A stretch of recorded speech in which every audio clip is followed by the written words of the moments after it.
Baraza la Mtihani Tanzania leo limetangaza matokeo ya kidato cha 4 2025 2026. Na wengi wao wanapata changamoto sana kufika kwenye uwanja kama huu wa matokeo, ambapo ukishafika kwenye uwanja huu unakuwa na option ya kuchagua shule yako.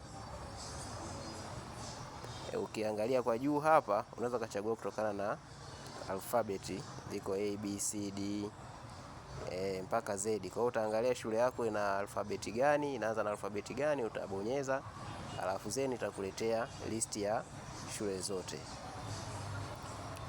Sasa leo utaenda kuonyesha namna kufika kwenye uwanja huu kwa urahisi zaidi pasipo kusumbuka.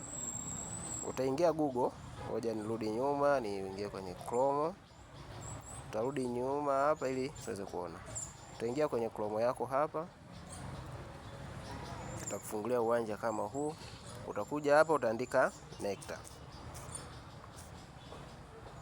Baada ya hapo itafunguka kama unavyoona hapa. Chagua hii yenye www.necta.go.tz. Baada ya kuiona hapo utaibonyeza, itafunguka, itakufungulia uwanja kama huu. Sasa ukishafika hapa, angalia juu karibu na nembo ya bibi na bwana, hapo kuna mistari mitatu nyeusi. Ukibonyeza itakufungulia menu. Moja kwa moja nenda, kuna home, kuna about, kuna exam, registration, result, service, publication na kadhalika. Nenda kwenye sehemu ya result. Hapa. Sasa hapa wengi wanawachanganya sana hapa. Hiyo ya kwanza hapo juu ambayo imeandikwa SFNA, hiyo ni ya darasa la 4. Na hiyo PSLE, hiyo ni darasa la 7. Lakini FTNA, hiyo ni form 2. Kwa sababu tunaangalia matokeo ya form 4, basi form 4 itakuwa ni